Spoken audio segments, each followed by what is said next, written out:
Lift off, the rise of Starliner and a new era in human spaceflight. Clear the tower. When the spacecraft separated from the launch vehicle, we did not get the orbital insertion burn that we were hoping for. It appears as though the mission elapsed timing system had an error in it, and that anomaly resulted in the vehicle believing that the time was different than it actually was. And because that timing was a little bit off, what ended up happening is the spacecraft tried to maintain a very precise control that it normally wouldn't have tried to maintain, and it burned a lot of prop in that part of the flight. And when that prop got burnt, it looked like we weren't going to be able to go ahead and rendezvous with the International Space Station.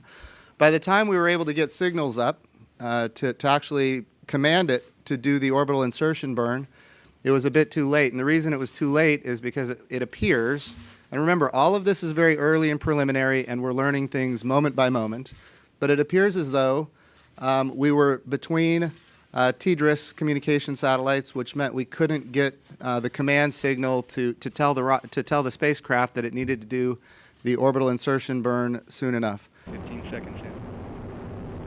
PU's got a closed loop control. RD-180 looks good. The thing to know is, of course, once the vehicle thought it was at a different time in the mission, being autonomous, a lot of this runs on a timer, it began to do burns and attitude control. The flight control team reacted in a very professional manner.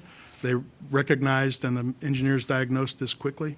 We began to send commands to take it over. As Administrator Bridenstine mentioned, there was some delay in that until we could get a positive link as we went through satellites. Again, that's our hypothesis. That's why the link wasn't received, but we've got data to review there. And so the flight control team put the spacecraft in safe orbit. We're tail to the sun, making sure we maximize charging. All systems are good, cooling, power. In addition to the flight dynamics, we're also able to do far-field sensor looks and space-to-space checkouts of our optical system, so all of that is underway.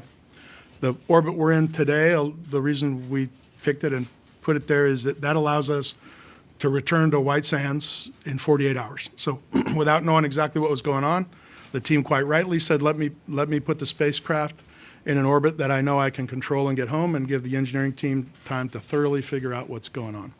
So RD-180 now throttling down to partial thrust as expected. Engine response looks good. And if we would have had crew in there, number one, they would have been safe. To be very clear, our crew would have been safe.